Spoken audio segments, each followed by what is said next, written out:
जय Shri Ram. Vande Mataram.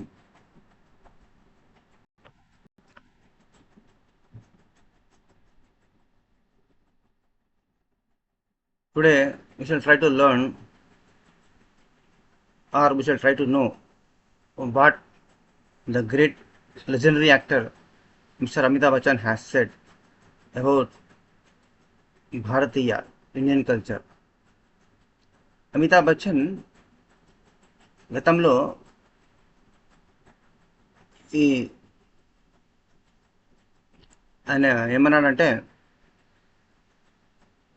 Idli dosa Tamil culture, biryani chicken mutton biryani Hyderabadi Muslim culture, pav bhaji Marathi culture అని చెప్పిందనమాట. అంటే బేసిక్ అండర్స్టాండింగ్ కూడా సంస్కృతి కల్చర్ అనే దాని పట్ల బేసిక్ అండర్స్టాండింగ్ కూడా లేని వాళ్ళు నోటికి ఏది వస్తే అది వాగుతారు. ఇది భారతదేశంలో ఉన్నటువంటి అత్యంత దరిద్రమైనటువంటి ఒక సద్గుణ వికృతి అనమాట. ఒక వెరీ వెరీ బ్యాడ్ హ్యాబిట్ ఇది. ఇది హిందువుల లోపల చాలా ఎక్కువ ఉన్నది. ప్రపంచంలో భారతదేశంలో లోపల హిందువుల లోపల ఆల్మోస్ట్ 99% చెప్పచ్చు. 99% హిందువుల లోపల ఉన్నటువంటి దుర్గుణం ఇది. ఏం తెలియకుండా మాకు అన్ని తెలుసని మాట్లాడతారు. నోటికి ఏది వస్తుంది వాగుతారు అనమాట. ఇది రాజకీయ నాయకులు మీకు ఎగ్జాంపుల్. మనకు అన్ని మొత్తం సర్వజ్ఞుడు అంటే వాడు అన్ని తెలిసినట్టు వాడే మాట్లాడతాడు. ప్రతి ఒక్కడు రోడ్డు పక్కన ఛాయ్ తాక్కుంటా న్యూస్ పేపర్ చదువుకుంటా వాడు మొత్తం దేశ రాజకీయాలను అంతర్జాతీయ రాజకీయాలను విశ్లేషణ చేస్తాడు. వాడు ప్రతి ఒక్కడు అనలిస్టే, ప్రతి ఒక్కడు మేధావే.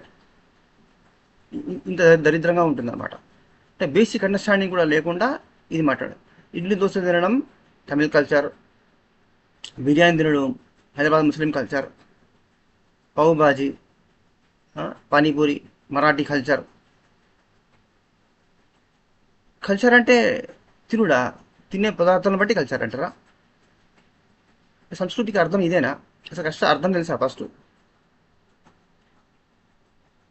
సంస్కృతి అంటే తరతరాలుగా వస్తున్నటువంటి విలువలు, క్వాలిటీస్.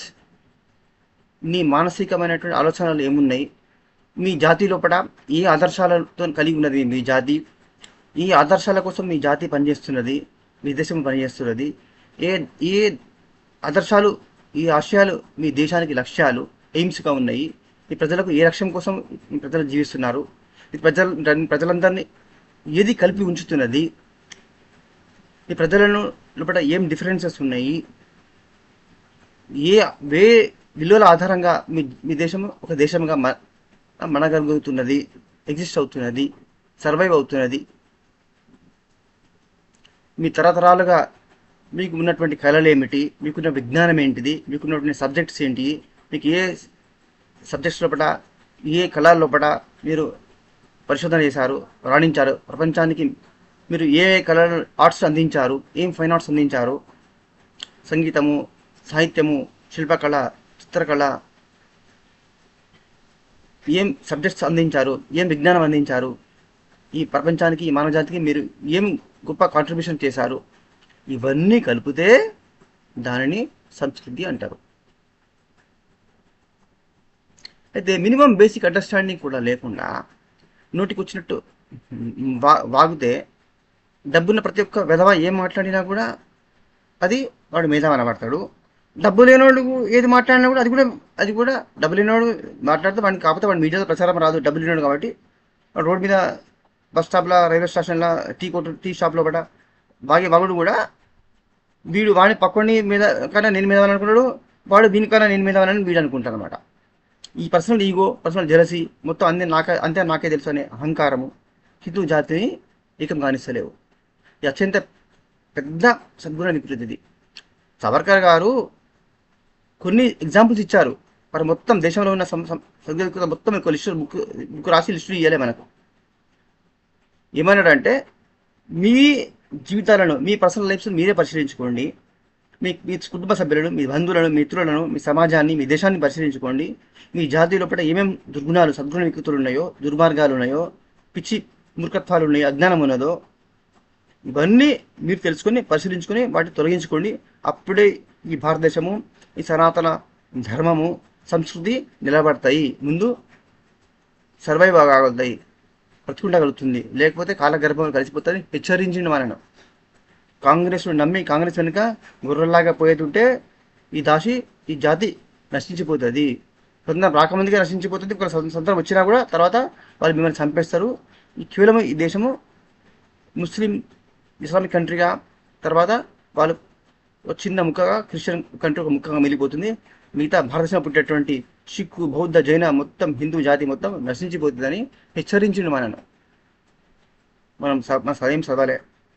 మన సావర్కర్ ఏం చెప్పాడో తెలియదు, వివేకానందుడు ఏం చెప్పాడో తెలియదు, గీతాలు ఏమున్నా తెలియదు, ఉపనిషత్తులు ఏమున్నా తెలియదు, ఫిలాసఫీ అంటే తెలియదు, మతం అంటే తెలియదు, ధర్మం అంటే తెలియదు, ఏం చదవాలి ఏం తెలియదు అన్నీ మాకే తెలుసు అంటారు. కమ్యూనిస్ట్ వాడు లెక్క. ప్రపంచంలో అత్యంత పెద్ద మూర్ఖులు ఎవరు తెలుసా? జిహాదులు. వాడు ముల్లా ఏం చెప్తే అదే వింటాడు వాడు. అదే బ్లైండ్ వాషింగ్ అన్నట్టు. వాడికి ఎంత మూర్ఖత్వం ఉంటుందో అంత అహంకారం ఉంటుంది. ఇంకోటి వాడు కమ్యూనిస్ట్ వాడు, మార్క్సిస్ట్ వాడు.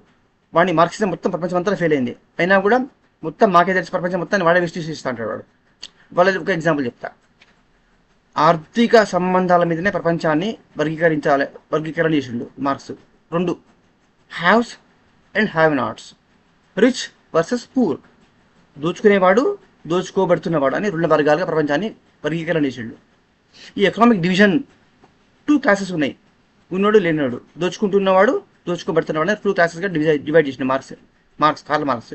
అది ఫెయిల్ అయింది. ప్రపంచం మొత్తం ఎకనామిక్ డివిజన్ 2 వర్గాలుగా ప్రపంచాన్ని విభజిస్తే అది ఫెయిల్ అయింది. అది ఇప్పుడు వాళ్ళు తర్వాత ఏం చేసిన వాళ్ళు కల్చరల్ మార్క్సిజం అని తీసుకొచ్చారు, సాంస్కృతిక మార్క్సిజం అని చెప్పింది. దాని గురించి మరి అదొక టాపిక్, అది నెక్స్ట్ ఇంకోసారి ఆ టాపిక్ డివేట్ అవుతుంది. You shall discuss about it later on. అది కూడా ఫెయిల్ అయింది, దాన్ని డీటెయిల్గా డిస్కషన్ చేయాలి. అయితే ఏంటంటే ఒకటి ఫెయిల్ కాగానే ఇంకోటి కొత్తది పాట పాడతారు వాళ్ళు. మళ్ళీ ఏమంటారు వాళ్ళు ఫెయిల్ అయినా కూడా ప్రపంచంలో అంతా మేమే మేధావులా, మాకే అన్ని తెలుసు అంటారు వాళ్ళు. ఇప్పుడు చూస్తాను టీవీలో డిబేట్లలో ప్రొఫెసర్ అని చెప్తారు అని ఎర్రజెండ్ వాళ్ళు, కామ్రేడ్ ప్రొఫెసర్ అందరు ఏం మాట్లాడతారు మీకు తెలుసు కదా. వాడు అగిప్పుల నుంచి మొదలుపెట్టుకొని అక్కడ చంద్రయాన్ వరకు వాడు అన్నీ వాడే మాట్లాడతాడు. సైంటిస్ట్ వాడే, ఫిజిక్స్, కెమిస్ట్రీ, ఆస్ట్రో సైంటిస్టుల కన్నా కూడా, ఆస్ట్రోనాట్స్ కంటే కూడా వీనికి ఎక్కువ తెలుస్తుంది. స్పేస్కి పంపించిన సైంటిస్ట్, రోదసిగిరి శాటిలైట్ పంపించిన సైంటిస్టుల కన్నా వీనికి ఎక్కువ సైన్స్ తెలుస్తుంది. అట్లా మాట్లాడతారు. దీని అజ్ఞాన వేదిక వాళ్ళు. అంటే ఏం తెలియకుండా కూడా అన్ని మాకు తెలుసు అనుకునే అహంకారులు. 1 ముస్లిమ్స్, 2 కమ్యూనిస్టులు, 3 హిందువులు, సెక్యులర్ మూర్ఖ హిందువులు. కట్టర్ హిందూ అనేటప్పుడు ఇదే మూర్ఖత్వం, అదే శబ్దాలు వికృతులే ఉన్నాయి. క్రిస్టియన్స్ గురించి నేను వాళ్ళ కూడా ఉన్నాయి, కానీ ప్రపంచంలో అత్యంత భయంకరంగా ఈ జబ్బుతో పీడించబడుతున్న వాళ్ళు అజ్ఞానం, అహంకారంతో అన్నీ మాకు తెలుసు అనే జాతులు ఈ 3 టాప్లో ఉంటాయి. ఈ 3 అన్నమాట. కాబట్టి ఏం మాట్లాడినా కూడా అన్నీ మాకు వాడు చెప్పినంత కరెక్ట్, లేకపోతే వాడు ఏం చెప్పేది మాకు అన్నీ మాకే తెలుసు అని అనుకునే వాళ్ళు 2 ప్రమాదకరులే. అని నాకు తెలిసిన మాట్లాడేటోడు డేంజరే. వాడు నాకు చెప్పేది ఏంటి మొత్తం అని నాకే తెలుసు అని అంతా నేనే మేధావి, నాకే అన్ని తెలుసు, నేను అందరికీ చెప్పటం అనుకుంటూ కూడా ఎదవలే. స్వామి వివేకానంద మన గురువులందరూ ఏం చెప్పారంటే, వేదం ఏం చెప్పిందో, ఉపనిషత్తులు ఏం చెప్పినాయో అది చదువుకొని, అది మనకు రాకుంటే మన గురువు గారిని అడిగి గురువు ఏం చెప్తే అదే ఫాలో కావాలే అని మనకు రామచంద్రుడు తన జీవితంలో ఆచరించి చూపిండు. శ్రీరాముడే ఆదర్శము.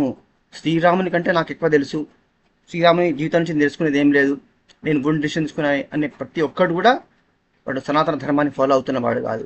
వాడు కేవలం పేరుకు హిందువు, వాడు ఈ ధర్మానికి ద్రోహం చేస్తున్నవాడే. ధర్మద్రోహులు, దేశద్రోహులు నశించాలి. సనాతన ధర్మము, భారతదేశము అత్యంత ఉన్నత స్థితికి చేరుకోవాలని, ప్రపంచానికి ధర్మాన్ని, రక్షణను, క్షేమాన్ని కూడా ఇవ్వగలిగింది కేవలము సనాతన వైదిక ధర్మము మాత్రమే. కాబట్టి ఏం తెలియకున్నా కూడా ఇది కల్చరు, అది కల్చరు, ఈ ధర్మం అన్నీ ఒకటే అనే సద్గుణ వికృతుల నుంచి బయటపడమని హిందూ బంధువులందరికీ నమస్కారం చెప్తూ, ప్రార్థన చేస్తూ, కోరుకుంటూ ఈ యొక్క మంచి మాటలను, ఇవి నా సొంత మాటలు కాదు. నేను నా సొంత మాట్లాడితే మీకు మళ్ళీ మీకు ఈగో ప్రాబ్లం అవుతుంది, జలసీ అవుతుంది, ఈగో ప్రాబ్లమ్స్ వస్తాయి. చాలామంది నా మిత్రులే ఉన్నారా, బెటర్ నా ఫ్రెండ్స్ గురించి నాకు తెలియదా, జెలసీ, ఈగో, అన్ని ప్రాబ్లమ్స్ వస్తాయన్నమాట. ధర్మానికి ఫస్ట్ ప్రిఫరెన్స్ ఇవ్వాలి అని ఎంత చెప్పినా కూడా అది బురుకెక్కలేదు. ఎందుకు ఎక్కుతలేదంటే, మా హిందువులకు ఎందుకు ఎక్కుతలేదంటే, హిందువులకు జలసి, అహంకారము, దుర్గుణాలు బాగా ఎక్కువైపోయినాయి. అందుకని జాతి కమ్యూనిటీగా ఎప్పుడు ఫెయిల్ అవుతూనే ఉన్నది. మొన్న బెటర్ ఎగ్జాంపుల్ అదే, మొన్న సింపుల్ మెజారిటీ కూడా నరేంద్ర మోడీకి ఇవ్వకపోవడం అనేది మీకు క్లియర్గా ప్రూవ్ చేస్తుంది. హిందువులు ఒక జాతిగా ఎన్నడూ ఐక్యం కారు. బాంబులు పెడతారు, చంపుతారు. వాళ్ళు ఎంతమంది ఎంపీలు గెలిచినారు, మరి మాకు ప్రమాదంలో పడ్డాము, దగ్గర పడ్డప్పుడు డేంజర్లో ఉన్నాం, మా మెడ మీద కత్తి ఉన్నది అని సోయి లేదు. ఒకరిని కాదు ఒకరిని లాగుదామని చూస్తూ ఉంటాం. మనకున్న సోషల్ మీడియా ఎంత, మనకున్న యూట్యూబర్లు ఎంత, మనకున్న మెయిన్ స్ట్రీమ్ మీడియా అసలు లేనే లేదు. ఉన్న యూట్యూబ్లో కొద్దిమంది, ఒకరికొకరు కోఆర్డినేషన్ లేదు, దానికి ఎంకరేజ్మెంట్ లేదు, ఫైనాన్షియల్ సపోర్ట్ లేదు. కనీసం షేర్ చేసి సబ్స్క్రైబ్ చేయమంటే అందుకు శాతం కాదు. సబ్స్క్రైబ్ చేయడం మీకు డబ్బులు ఖర్చు అయినట్టు, ఏదో మీదో మీరు సబ్స్క్రైబ్ చేసిన మాత్రం ఇమీడియట్గా నాకు ఏదో వేరే లక్షల్లో వెళ్ళిపోయి నాకు యూట్యూబ్ నుంచి పెద్ద భారీ ఇన్కమ్ అవుతానంత ఫీల్ అయిపోయి ఏమాత్రం కూడా కనీస స్పందన లేనటువంటి హిందువుల నుంచి I don't expect much. But as a routine I request all of you to please share this message if you find it worthy.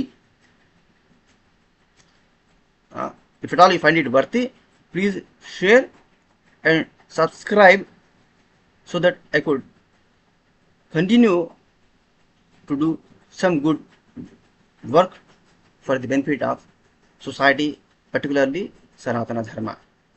Jai Shri Ram. Vande Mataram.